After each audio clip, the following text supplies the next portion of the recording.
Hello বন্ধুরা, শুভ সকাল। কেমন আছো বন্ধুরা? আশা করি সবাই ভালো আছো।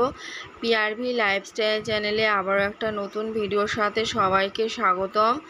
তো বন্ধুরা, আজকের ভিডিওতে যে নতুন আছো ভিডিওটাতে একটা লাইক দিয়ে, আর নতুন বন্ধুরা হলে চ্যানেলটা সাবস্ক্রাইব করে ভিডিওটার সঙ্গে থাকো। আশা করি তোমাদের ভালো লাগবে। আজকের ভিডিওটা একদম অতি সত্য ঘটনা, একটা বাস্তবতা ভিডিও তোমাদের সঙ্গে তুলে ধরছি। কোনো এটা গল্প সাজানো না বন্ধুরা, একদম অতি সত্য কথা। আজ পর্যন্ত আমাদের সঙ্গে যা যা হয়েছে সেটাই তোমাদের সঙ্গে তুলে ধরছি। দেখতেই পাচ্ছ এখানে আমার মা এখানে কালী মাকে, মনসা মাকে পুজো দিচ্ছে। তো বন্ধুরা, আমার মা কিন্তু এই মায়েদের উপজে নিয়ে আসেনি বাড়িতে। তো এই মায়েরা কিন্তু আমার মায়ের কাছে উপজেই এসেছে। আজ থেকে 8-9 বছর আগের কথা বলছি বন্ধুরা। একদিন আমার মাকে স্বপ্ন দিয়েছিল যে আমি তোর বাড়িতে থাকবো। প্রথমে বিশ্বাস করিনি, তারপরে আমার বাবা প্রমাণ পেয়েছিল না মা আমার বাড়িতে আসতে চলেছে। তো কোন দিন প্রতিষ্ঠা করবে সেসব দিনক্ষণ সব কিছুই বলে দিয়েছিল। সেই দিন ধরে মায়েদের প্রতিষ্ঠা করে আগে মন্দির করেছিল। পরিকল্পনা মতে যেটুকুনি পেরেছে সেইটুকুনি করেছে, বেশি কিছু করতে পারেনি এই দরমা দিয়ে এই মন্দিরটা করা। যেহেতু আমাদের অতটা সামর্থ্য নেই, মা যেভাবে আসতে চেয়েছে সেইভাবেই মাকে আনা হয়েছে। তো মাকে স্বপ্ন দিয়েছিল। তো আমার বাবাও প্রমাণ পেয়েছে, মা বাবা দুজনাই প্রমাণ পেয়েছে, যার জন্য মাকেই প্রতিষ্ঠা করে আমার মা এনেছিল বাড়িতে।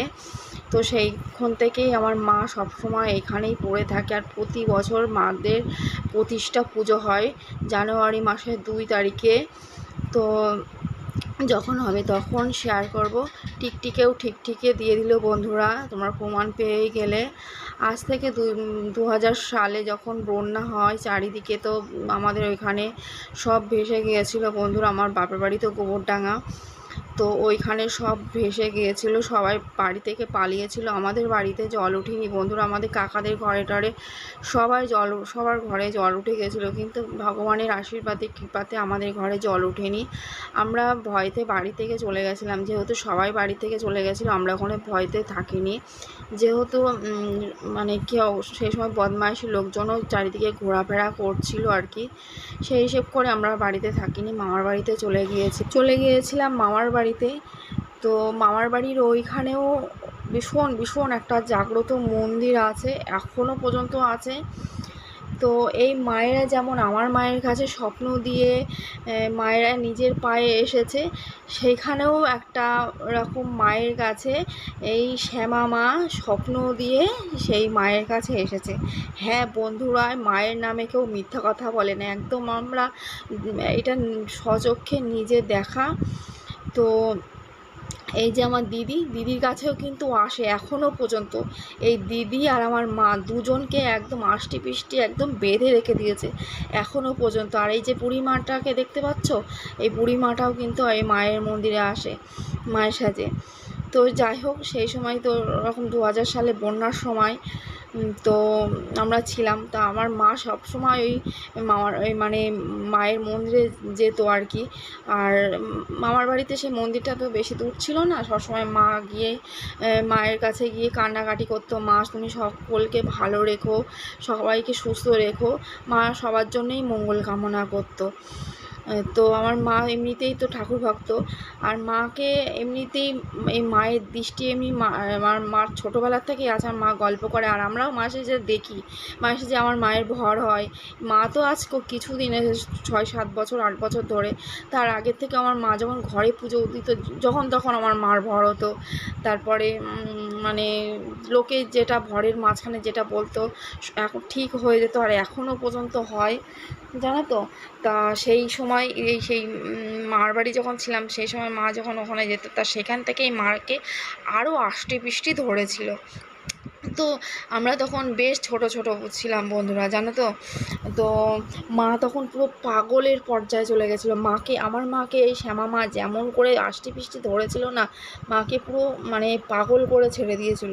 যেহেতু মা সবসময় এড়িয়ে এড়িয়ে চলতো, মাকে ধরা দিত না। যেহেতু আমরা তখন খুব ছোট মার একটা সংসার ধর্ম আছে, আর এই মায়েদের সেবা করতে গেলে খুব নিখুঁত ভাবে খুব মানে পরিপাটিভাবে সেবা করতে হয়। আর আমরা তো তখন ছোট ছোট ছিলাম, আর আমাদের তো আর্থিক অবস্থা ভালো সেই সময় ছিল না যে মাদেরকে প্রতিষ্ঠা করে নিয়ে আসবে। তো যাই হোক, মা যখন নিজে হাতে নিজে পায়ে হেঁটে এসেছে, তো মাদেরকে আর এর তো করা যায় না। মাকে যতটুকু পারে এখন সেইভাবে করে আর কি, যত্ন সেবা করে, নিজের সন্তানের মতন যত্ন করে। তোমরা দেখতেই পাচ্ছ যেটা সকালবেলা হলে মায়ের মানে ফার্স্ট কাজ হচ্ছে মাদেরকে সেবা দেওয়া, নিজের সংসারের কাজ ফেলে মায়েরদের কাছে আসে স্নান টান করে। যাই হোক, আর তো সেই হাবড়ার গল্পটা করি মামার বাড়ির ওইখানে। তো ওই মাকে যখন স্বপ্ন দিয়ে একদম সচক্ষে দেখা দিয়ে এসেছিল, জানো তো বন্ধুরা, একটা মজার ব্যাপার। ওই মায়েদের দেখা যাচ্ছে তুমি মায়ের কাছে গেলে তোমার একটা মানে মনের কোনো অসুখ নিয়ে হয়, মনের মনস্কামনা পূর্ণ হয়ে যাবে, তুমি দেখা যাচ্ছে মাকে একটা শাড়ি দেবে। মা কী করবে, তো সেই শাড়িটা এমনভাবে পরে নেবে মনে হবে যে মানে কেউ পরিয়ে দিয়েছে, একদম মানে কেউ মনে একদম পরিপাটিভাবে পরে বসে থাকবে। দেখা যাচ্ছে তুমি তোমার মনের বাসনা পূর্ণ হয়েছে, মাকে একটু পুজো দিতে যাচ্ছে, দেখা যাচ্ছে তুমি দুটো মিষ্টি নিয়ে গেল। এবার যে পুজো দেয় সে ভাবছে একটা মিষ্টি এখন দিয়ে রাত্রেবেলা একটা পুজো দেবে, মার সেটা সহ্য কোনো রকমই হবে না। সেই পুজো টুজো দিয়ে চলে আসবে মন্দিরে, যেমন দুপুরবেলা পর্দা টর্দা ফেলে দিয়ে চলে আসে মায়েদের সেবা দিয়ে শয়নে দিয়ে। মারা কী করবে, হচ্ছে নিজে মানে সেই মিষ্টিটা চুরি করে খেয়ে নিত। এটা অতি সত্যি ঘটনা আমরা দেখেছি বন্ধুরা, তাই তোমাদের সঙ্গে শেয়ার করছি। আর সেই মন্দিরটা মানে কী বলবো, আমার মামারা যেহেতু রাজমিস্ত্রির কাজ করতো, আর ওরকম মারা যেমন স্বপ্ন মানে একদম সচক্ষে দেখা দিয়ে, স্বপ্নও তো দিয়েছিল সেই মাকে, আর সচক্ষে দেখা দিয়ে এসেছে, সেটা গ্রামবাসীরাও সেটা দেখেছিল। তাই গ্রামবাসীরা মিলে আর আমার মামারা সবাই মিলে গিয়ে সাহায্য করে মাকে মানে মায়ের মন্দিরটা করে দিয়েছিল। আর হচ্ছে মাকে প্রতিষ্ঠা করে গ্রামবাসীরা মিলে সেই মায়ের বাড়িতে তুলে দিয়েছিল। তো সেইক্ষণ থেকেই আর মানে যেহেতু আমরা মামার বাড়িতে ছিলাম, আমার মা তো অনেক, আমার নিজের মার অনেক হিস্ট্রি আছে এই মায়ের নিয়ে। তো তোমরা যদি শুনতে চাও, এই ছোট্ট ব্লগের মধ্যে সব কিছু বলা যায় না, যাই হোক যতটা পারছি বলছি। তো সেইখান থেকেই আমার মাকে আষ্টি বৃষ্টি ধরে রেখে দিয়েছিল। আমার মাটা বিল্লপত্তর নিয়ে এত সুন্দর গীতা পাঠ করতো, সেই 2000 সালের বন্যার সময় মানে মামার বাড়ি বেশি দিন ছিলাম না, ওই একটা সপ্তাহ ছিলাম বন্ধুরা। তো একটা বিল্লপত্তর নিয়ে মানে বেলপাতা নিয়ে এত সুন্দর গীতা পাঠ করতো। আর অ্যাকচুয়ালি বন্ধুরা, আমার মা কিন্তু বেশি পড়াশুনো জানে না। তো আমার মা কি বলতো পারতো, আর সে মা আর কি আমার মাকে বলাতো, সে একটা বিল্লপত্র নিয়ে আমার মা যা গীতা পাঠ করতো। আর আমাদের বাড়িতে তো লোকজনকে আমরা জায়গা দিতে পারতাম না, লোকজন অবাক হয়ে শুনতো, অবাক হয়ে দেখতো। আর সেই সময় আমার মায়ের ভরও হতো, আর এখনও হয়। তো সেই ভরের মাঝখানে যাকে যা বলতো একদম কাটায় কাটায় ঠিক হয়ে যেত। আর এখনও আমার মায়ের কাছে কিন্তু এই শ্যামা মা, মনসা মা কিন্তু একদম আছে। আর সবথেকে বড় কথা, এই মায়েরা একটা রোগের ওষুধ দেয় হসপিটাল ফ্রড। তোমরা যদি চাও যোগাযোগ করতে, এই মায়ের কাছে আসতে পারো। এই মায়ের কাছে আসতে কোনো টাকা পয়সা কিছুই লাগে না, শুধু মনের ভক্তি শ্রদ্ধা। মাকে তোমরা 1 টাকা কিছুই দিতে হবে, মার কাছে কোনো চাহিদা নেই। মায়ের কাছে আসলে শুধু ভক্তি শ্রদ্ধা, একটু মন ভরে মারা একটু ভালোবাসা চাই, এইটুখানি, কোনো টাকা পয়সার কিচ্ছু না। আমার মাকেও কিছু দিতে হয়, তোমাদের মনস্কামনা পূর্ণ হয়ে গেলে একটু পুজো চাই মা, পুজোটা যদি না দাও তাহলে আমার মায়ের ওপরেই প্রেশারটা পড়ে। কী রোগের ওষুধ তাও আমি বলে দিচ্ছি, আমাদের পাশে গ্রামবাসীরা নিয়ে মানে উপকৃত হয়েছে বন্ধুরা। একটু ভিডিওটা আর একটু বাড়িয়ে দিলাম, মানে অনেক মানে ছোট ভিডিওর মধ্যে সব কিছু গুছিয়ে বলতে পারছি না, ওই জন্য পুনরায় আবার একটু ভিডিওটা তোমাদের বাড়িয়ে দিলাম। যাই হোক, অর্শ রোগের ওষুধ দেয়, মানে যারা হসপিটাল ফিরত মানে মানে অপারেশন হয়েছে, আমার মা বলেছিল ওই মায়ের কাছ থেকে ওষুধ নিয়ে যা। সেই মানে একজনা এরকম হয়েছে, সে গ্রাহ্য করেনি, অপারেশন হয়ে গেছে, সে কিছুতেই কিছু হয়নি। লাস্টে আমাদের বাড়ির পাশে কাকিমা একটা রকম রোগের ওষুধ নিয়েছিল, সেই কাকিমাটার সঙ্গে তার আর কি খুব মানে চেনাশোনা যোগাযোগ আর কি। তো সেই কাকিমাটা বলেছিল যে অমুকের কাছে যা, ওষুধ দেবে হয়ে যাবে। তো তারপরেই আমার মায়ের কাছে এসেছে। আমার মা আর কি এই মায়েরা ওষুধ দিয়েছে, দিয়ে সে এখন মানে ভালো আছে, সুস্থ আছে। তো মানুষ এতটাই বেইমান, সে আর মানে মা ভালো হয়ে গেছে, সুস্থ হয়ে গেছে, সে আর মাকে আর পুজো দিতে আসেনি, জানো তো। এটাই হচ্ছে সেই প্রেশারটা না আমার মায়ের ওপরে পড়ে, ওই জন্য সে এখনও সেইভাবে কাউকে কিছু দিতে চায় না। আমার মা কিছুই জানে না, সব এই মা আমার মায়েদের দিয়ে করায়, জানো তো। আমাদের আশপাশে কত গ্রামবাসীর ওরকম ভালো হয়ে গেছে, জানো তো। শুধু আমরা ভক্তি শ্রদ্ধাভাবে ডাকতে পারি না বলে আমাদের এই কপালেই দুর্ভোগ, জানো তো। তো এই হচ্ছে হিস্ট্রি। তো কেমন লাগলো বন্ধুরা, অতি সত্যিও একটা ভিডিও তোমাদের সঙ্গে শেয়ার করে দিলাম। ভালো লাগলে লাইক কমেন্ট শেয়ার করো। আর তোমরা যদি মনে করো এই যে মায়ের বাড়িতে যাবে, যোগাযোগ আমার কমেন্টস করো, বলে দেবো ঠিকানাটা। গোবরডাঙ্গা তো বলেই দিলাম, কোথায় নির্দিষ্ট ঠিকানা তোমাদের বলে দিতে পারবো। অশ্বরোগের মারাত্মক ওষুধ দেয় এই মায়েরা। সকালবেলা বাসি হাত পায়ে আসতে হবে, একদম কোনো মানে জলস্পর্শ করলে চলবে না, একদম বাসি হাত পায়ে চলে আসতে হবে। তোমরা যদি পারো আগের দিন এসে আমার মায়ের সঙ্গে যোগাযোগ করে দিতে পারো, যেহেতু আমার মা নিজে মানে ওষুধ দেয় আর কি। এই মা আমার মায়েদের দিয়ে, এই মায়েরা আমার মায়ের দিয়ে দেওয়ায় আর কি। তো কিভাবে কি নিতে হবে মাই ভালো জানে, জানো তো। আর মাকে মন থেকে শ্রদ্ধাভাবে ডাকলে মা মানে করে না। তো দেখো, আর এই বছর বন্ধুরা প্রতি বছর প্রতিষ্ঠা পুজো হয়, এই বছর জানুয়ারি মাসে করতে পারিনি। মায়ের মুখটা দেখতে পাচ্ছ, যেহেতু আমার মা 3 বেলা নিজের সন্তানের মতন গালে তুলে খাওয়ায়, চোখ মুখ ধোয়ায়, সব কিছুই একদম নিজের সন্তানের মতন করে। বন্ধুরা প্রতিদিন সকালবেলা উঠে মায়েদের চোখ মুখ ধোয়ানো, মায়েদের তারপরে গালে তুলে খাওয়ানো।